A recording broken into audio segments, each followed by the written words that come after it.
사람들 속으로라고 하는 제목으로 하나님의 말씀을 같이 나누겠습니다. 지난 시간에는 역사 속으로라는 제목으로 말씀을 나누었는데 누가복음의 저자 누가의 주술 의도를 통해서 알아보았습니다. 그 당시 헬라 사회는 그리스 로마의 신에 깊이 젖어 있기 때문에 자칫 잘못하면 예수 그리스도가 신화적인 인물이 될 수 있겠다, 혼동하겠다. 그래가지고 누가는 매우 역사적인 인물과 역사적인 사실과 같이 엮어서 이 누가복음을 썼다고 말씀을 드렸습니다. 자, 오늘은 또 요한의 그 저술 목적과 또 배경을 통해서 우리 예수님에 대해서 생각해 보도록 하겠습니다. 자, 성경에는 두 명의 유명한 요한이 나오고 있습니다. 그죠? 우리 교회에도 요한이라는 친구가 있나요? 있나? 근데 우리 교회는 없는 것 같아. 그런데 원래 요한이라는 이름이 미국에 참 많거든요. 남자아이들 돌 한 번 탁 던지면 요한에게 가서 맞을 가능성이 참 많을 정도로. 예. 요한의 이름이 참 그렇게 많은 것은 그만큼 요한을 좋아하기 때문에 그렇습니다. 자, 성경에 나오는 두 명의 요한, 첫째는 세례 요한이 있습니다. 세례 요한은 예수님의 친척이기도 하고요.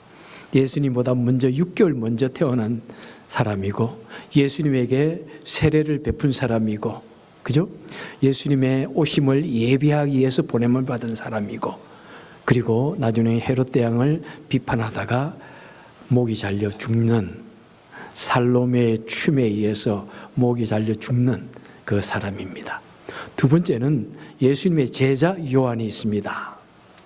바로 요한복음의 저자이죠. 사도 요한. 요한복음을 적으시고 요한 1, 2, 3서를 적으시고 요한계시록을 적은 분입니다.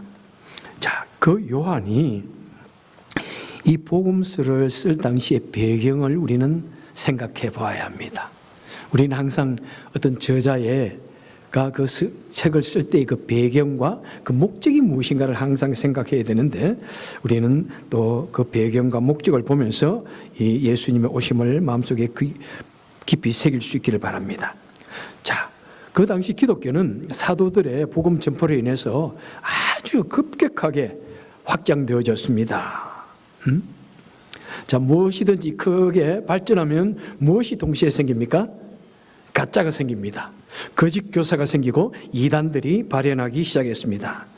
그 중에 아주 유명한 이단은 뭐냐면은 영지주의입니다. 노스티시즘. 이 영지란 말은 영적인 지식이란 말이죠.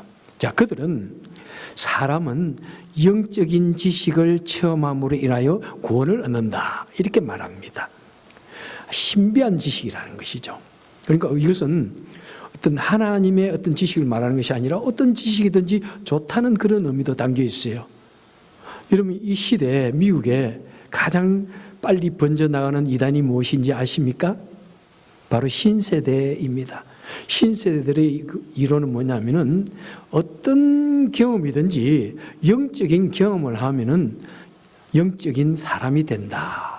그래서 어떤 것이든 좋다. 돌을 닦든지 해도 좋고, 산에 가서 뭐 기도를 해도 좋고, 무당짓을 해도 좋고, 심지어는 마약을 해도 좋다. 마약을 해가지고 신비한 체험을 하면 좋다. 그래서 미국의 히피들에 의해서 이 미국이 한번 크게 타락하는 마약 천지가 되는 그런 시대도 있었습니다. 자, 그러니까 이 영지주의가 바로 그런 사람, 그런 류의 원조라는 것입니다. 그리고 이들은 정신, 영혼은 굉장히 순수하고 선한 것인데 눈에 보이는 물질이나 우리 육체는 매우 악하다. 자, 그러니까 어떻게 됩니까? 그 선하신 하나님이 이 땅에 사람의 몸을 입고 오신 것은 있을 수가 없다. 그런 환상이다. 절대로 성육신이라는 것이 있을 수 없다. 그 다음에 예수님은 절대로 신적인 좋은 분이, 그런 완벽한 분이 아니다. 막 이것이 교회 내에 들어와가지고 매우 퍼져나갔습니다. 뿐만 아니라 영적인 것은 선하지만 우리 육신은 매우 악하다. 아무리 노력해도 안 된다. 육신은 악을 행하도록 버려두어라. 그래서 무슨 악을 행하더라도 육신은 나중에 소멸되어 없어진다. 그래서 뭐 악을 행해도 된다. 그래서 교회 내에 매우 비도덕적인 그런 일들이 막 일어나기 시작했습니다. 그것을 보고 요한이 얼마나 괴로웠는지 몰라요. 자, 두 번째는 어떤 일이 있냐면은 이제 기독교가 그동안에 발전해 가면서 크고 작은 박해들이 있었지만은 AD 64년에 로마에 어떤 일이 일어납니까? 대화재가 일어납니다. 대리석 전체로 만들어진 로마인 줄 알았더니 그것도 아니었는가 봐. 어쨌든 대화재가 일어납니다. 아마 시카고 대화재에 버금만 가는 그런 대화재가 일어납니다. 우리가 알기에 그 불을 지른 자는 네로 황제다 이런 말도 하고, 그죠? 네로는 그것을 보면서 시를 썼다 이런 사람이기도 해요. 로마 황제 중에 가장 문화적 감정이 풍성했던 사람이 네로입니다. 시도 잘 썼어요. 세네카의 가르침으로 그는 매우 문학적인 그런 것도 많았는데 어느 순간에 권력을 쥐고 악한 왕으로 자라가기 시작합니다. 그리고 자신의 잘못된 정치에 이 로마 백성들이 막 이렇게 여러 가지로 비판을 하게 되니까 그 로마 하주의 범인으로 기독교인들이 배후에서 이 모든 일을 저질렀다. 기독교인들이 로마에 불을 질렀다. 막 퍼뜨립니다. 선동을 합니다. 여러분, 이 선동이라는 것이 얼마나 무섭습니까? 그러니까 순식간에 로마의 사람들이 이 기독교인들을 박해하기 시작합니다. 아주 무섭게 박해하기 시작합니다. 그러자 네로 황제도 그 기독교인들을 잡아서 죽입니다. 죽여버립니다.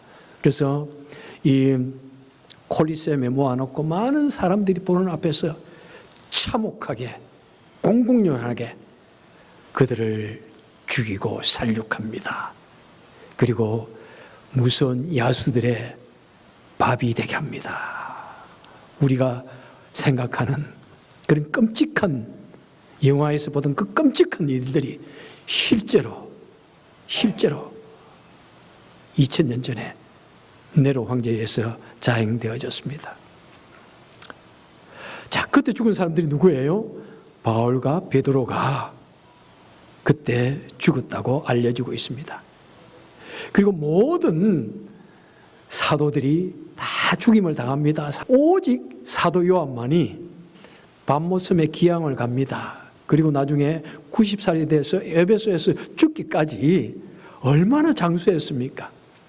그러니까 오직 요한만이 그 끔찍한 모습을 다 눈으로 보았던 거예요. 얼마나 괴로워요. 얼마나 예수를 믿는 사람들이 두려움과 절망과 고통 속에 죽어가는 그런 모습을 보면서 사도 요한은 생각을 합니다. 아, 그래, 내가 저들에게 희망을 줘야 되겠다. 저들에게 믿음을 줘야 되겠다. 어떻게 할까? 그렇구나. 내가 예수님의 인생을 다시 기록해야 되겠다. 저들에게 희망을 주기 위해서.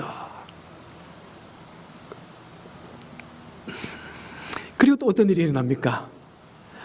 로마가 계속해서 이 이스라엘을 탄압합니다. 이제 세금을 많이 너무 높이 올려가지고 감당할 수가 없는 거예요. 그리고 이스라엘의 그 유대 그 종교까지 간섭을 합니다. 탄압을 합니다. 그랬더니 이스라엘 내에 있는 열심당원들이 반란을 일으킵니다. 그러니까 로마 정부에서 한 장군을 파송합니다. 누구입니까? 타이투스 장군을 파송합니다.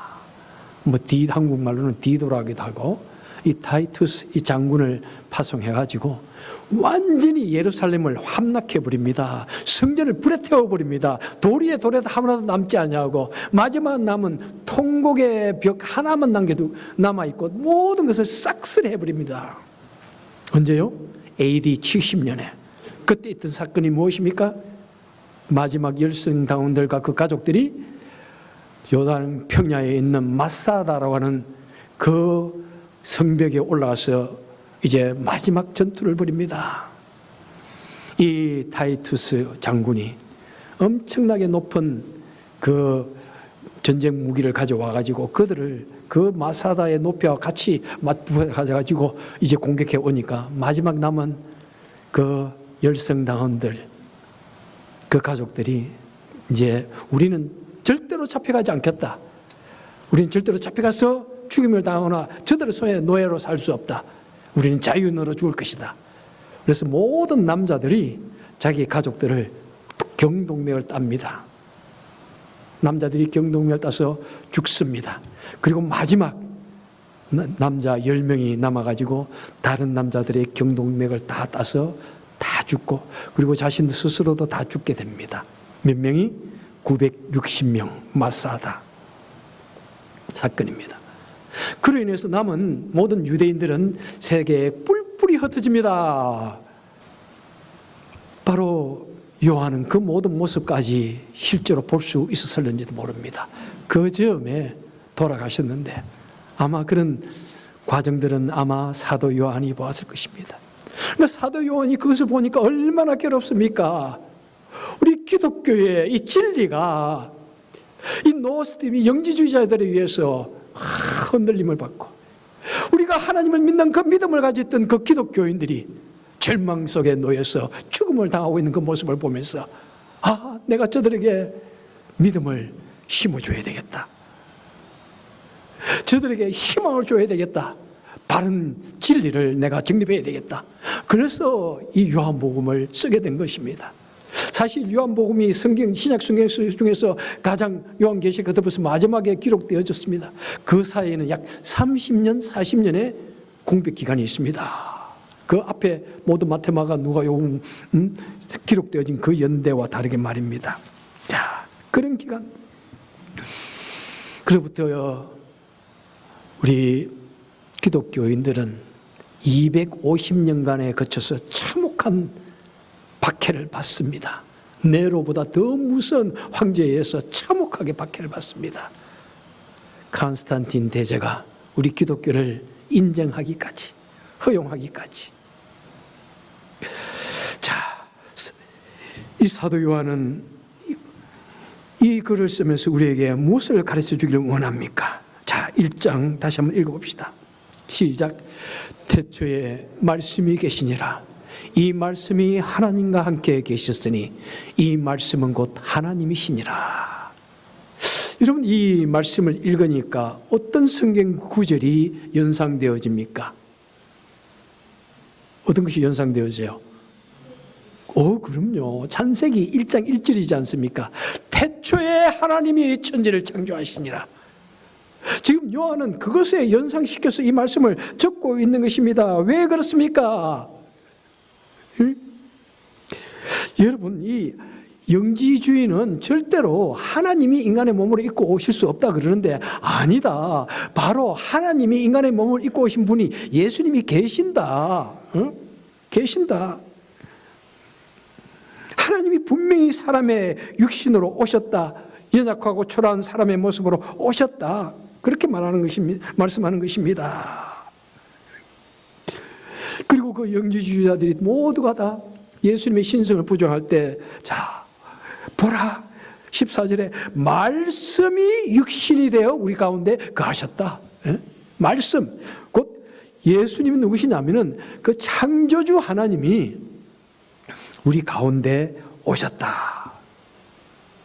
예수님은 바로 창조주 하나님이시다. 창조하신 그 말씀, 그 하나님이 곧 우리 속에 오셨다. 창조주 하나님과 그 예수님을 동일시합니다. 여러분, 우리는 삼위일체 교리를 믿고 우리는 하나님을 믿기 때문에 이 사실이 너무나 당연하게 받아들여지지만은, 그 당시는 이 사실, 이 말을 하면은 적극적으로 유대인들에 의해서 죽임을 당할 수 있습니다. 블레스파미, 신성모독이야. 그런데 그는, 요한은 분명히 말합니다. 아니야, 내가 예수님과 더불어서 3년 반을 있어 보니까, 제자로서 살아보니까, 그리고 그 이후의 사건들을 보니까 그는 분명히 하나님이셔. 그 분명히 하나님이셔. 그 예수님의 신성, 그것을 매우 강조하고 있는 것입니다. 그것을 강조하는 이유는 무엇입니까? 여러분들이요, 우리가 지금 온갖 고난을 당하고 죽음의 그 박해를 당하고 있다고 할지라도 두려워하지 마십시오. 우리가 믿는 그 예수님이 그 창조주 하나님이십니다. 우리가 믿는 하나님이십니다. 반드시 우리를 이 죽음의 박해로부터, 고난으로부터 우리를 구해 주실 것입니다. 그렇게 말씀하는 것입니다. 자, 우리 하나님은 어떤 하나님이십니까? 하나님께서 인간들 속에, 자, 14절 한번 봅시다. 다 같이 읽겠습니다. 시작. 말씀이 육신이 되어 우리 가운데 거하심에 우리가 그의 영광을 보니 아버지의 독생자의 영광이요 은혜와 진리가 충만하더라. 자, 그 창조주 하나님이 육신이 되어서 우리 가운데 뭐하러 오셨어요? 우리 가운데 거하러 오셨다는 것입니다. 이 거한다.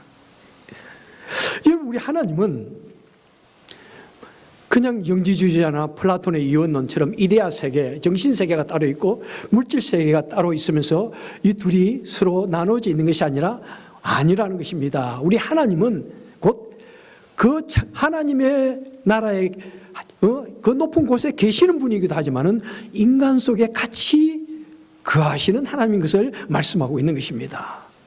사실 우리 하나님은 신약시대뿐만 아니라 구약시대에도 우리 하나님께서는 인간들 속에 거하시는 하나님이십니다. 창세기 1장 2절에 보니까 땅이 혼돈하고 공허하며 흑암이 어둠 위에 있고 하나님의 신은 수면 위에 운행하시더라, 이렇게 말씀하고 있습니다. 온 세상이 완벽한 창조를 이루기 전까지 혼돈하고 허공이고 어둠 속에 있는데 하나님의 신이 수면 위에 운행하였다. 이 운행이라는 단어가 얼마나 신학적으로 귀중한 단어인지 모릅니다. 영어에 보니까 뭐라고 되어 있어요? 하브링이라고 적혀 있어요. 하브링. 하브링은 뭡니까?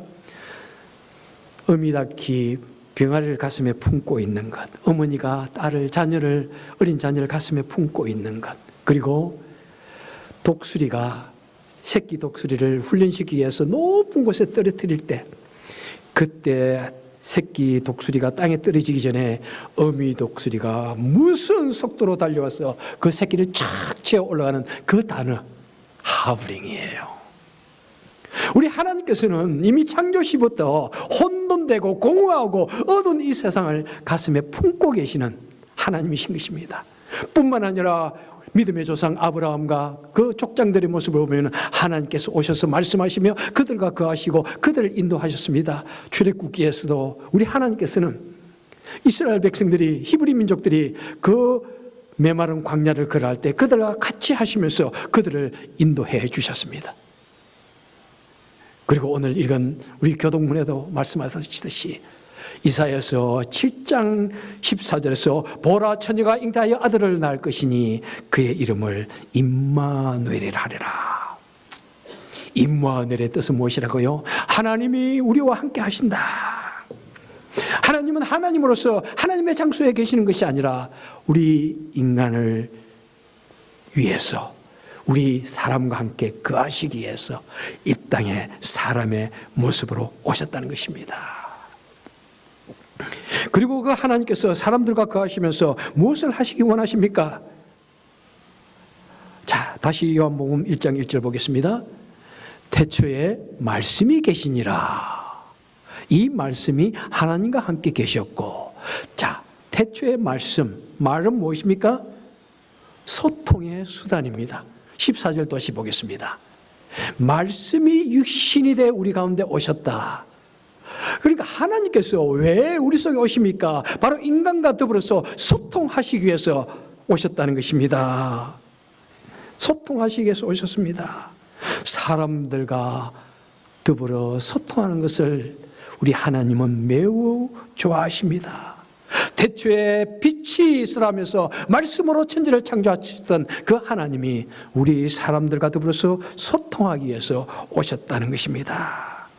그래서 우리 하나님은 소통의 하나님이십니다. He loved to talk with us. 우리 하나님은 우리와 더불어서 이야기하는 것을 정말 좋아하십니다.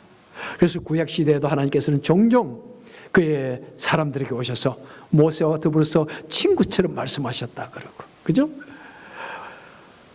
아브라함에게 말씀하시고 종종 오셔서 말씀하십니다. 그런데 문제는 무엇입니까? 하나님이 하나님의 말씀으로 우리에게 말씀하지만은 사람은 참 그것을 이해하는 것은 매우 어렵습니다. 그죠? 그래서 유대인들은 얼마나 많은 오해를 합니까? 하나님에 대해서 오해를 합니다. 하나님은 오직 하나님께서 이스라엘 백성들을 택했지만은 이스라엘 백성들은 어떻게 생각합니까? 우리만 택했다. 응? 이 메시아에 대해서 여러 가지 예언을 하셨지만은 자기들 나름대로 그러니까 안 되겠다. 사람이 아무리 만물의 영장이고 사람이 아무리 현란하고 놀라운 이 언어의 기술을 가지고 있지만은 그 다음에 아무리 머리가 똑똑하지만은 하나님의 말씀을 완전히 이해하는 건 어렵구나. 그래서 내가 친히 사람의 모습으로 되어져서 사람이 되어서 그들과 더불어서 사람의 수준에서 말을 하여서 그들을 구원하겠다. 그래서 오신 것이 하나님의 성육신의 사건이라는 것입니다.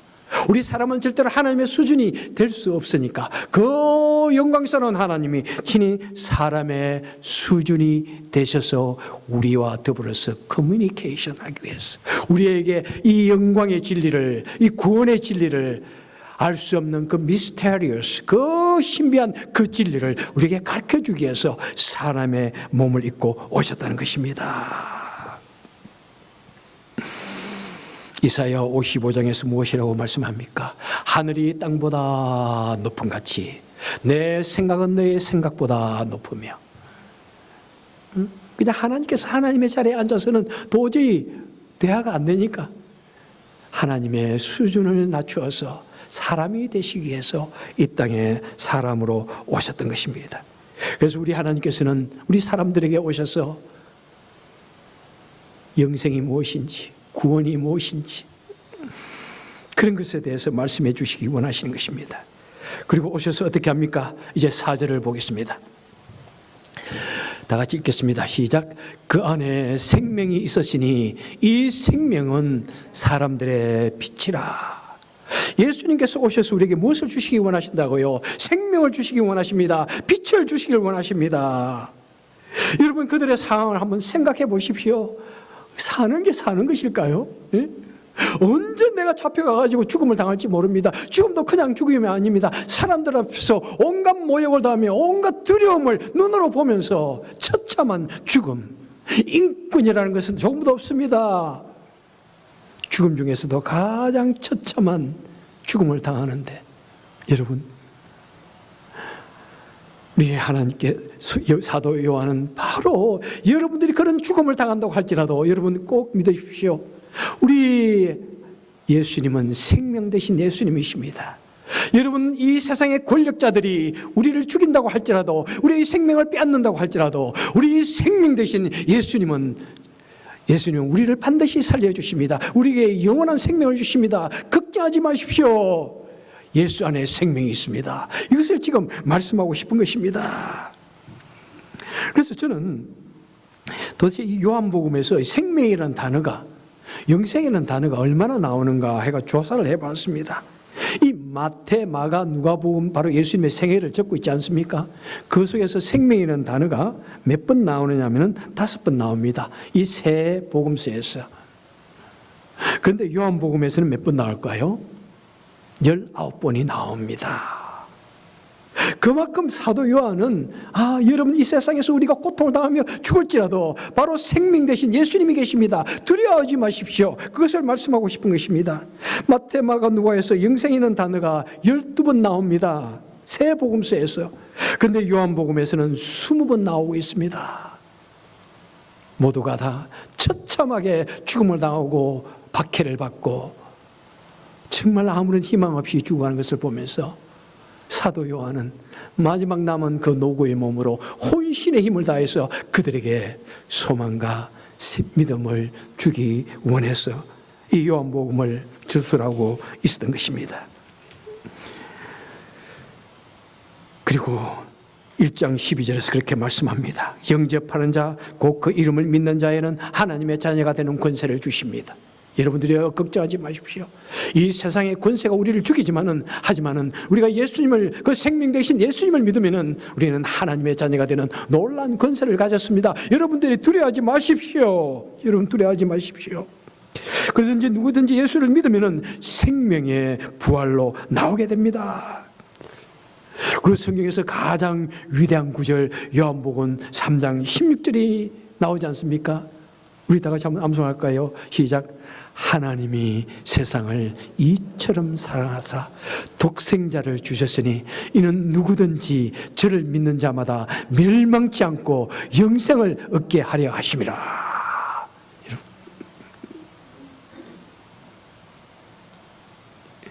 그렇습니다. 이 세상의 수많은 고통과 시련과 그래서 우리를 절망시키고 죽이려고 하고 있지만은 여러분 그 당대에 그 많은 기독교인들이 담대하게 순교할 수 있던 이유는 무엇입니까?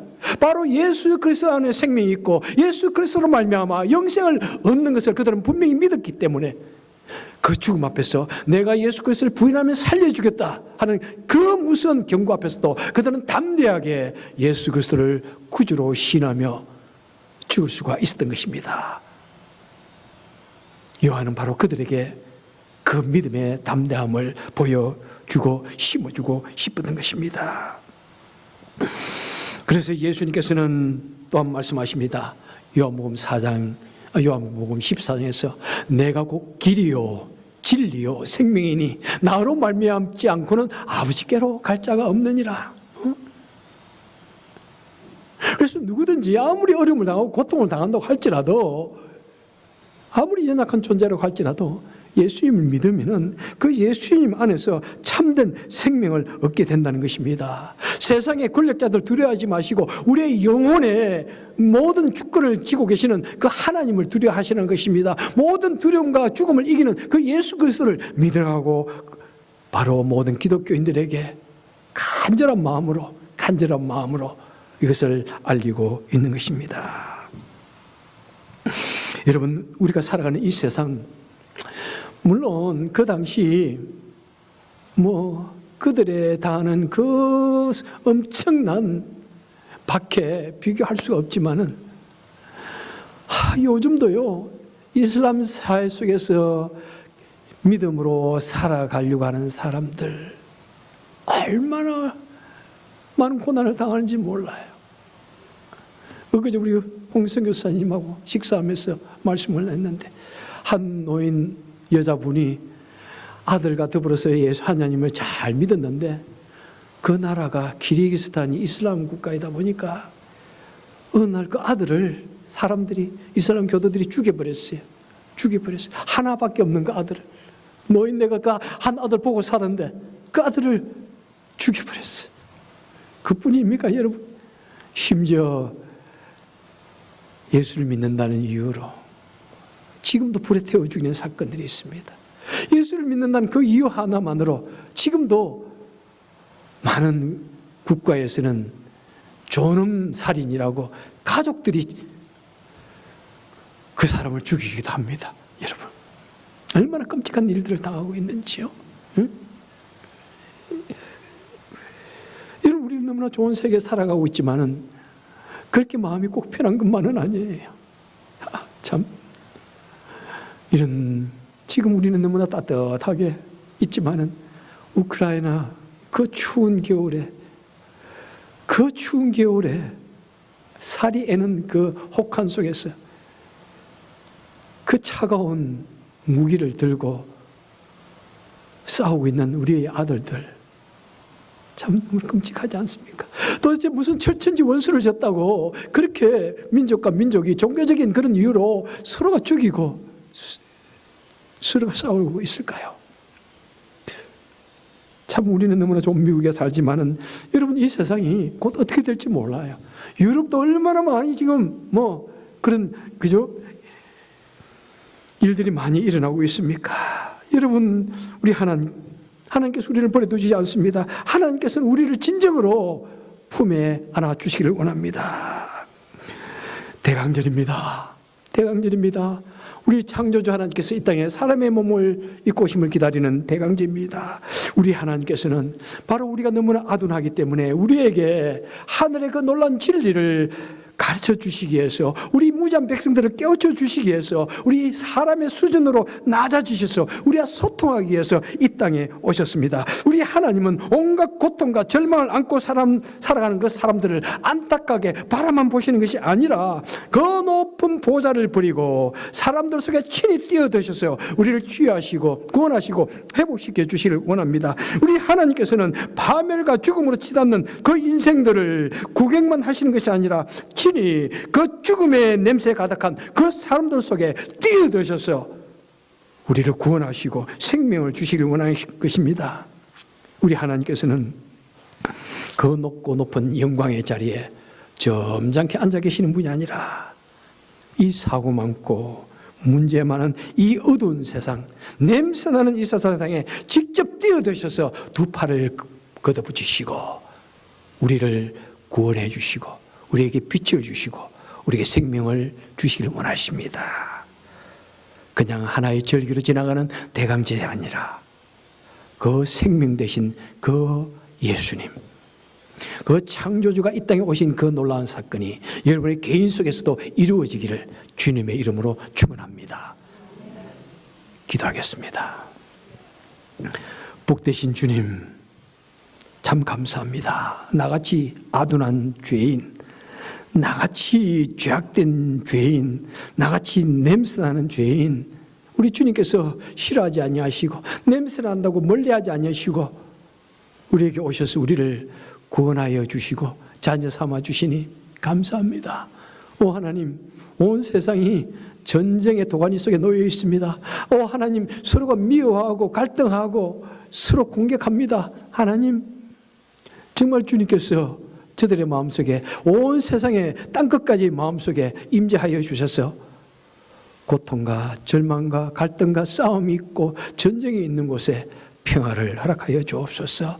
이 시간에도 주님의 백성으로 쓰임받기 위해서 적은 물질을 드립니다. 하나님 바치는 손길을 축복하여 주시고 주님 나라를 위하여 온전히 사용하여 주옵소서. 예수님 이름으로 간절히 기도합니다. 아멘.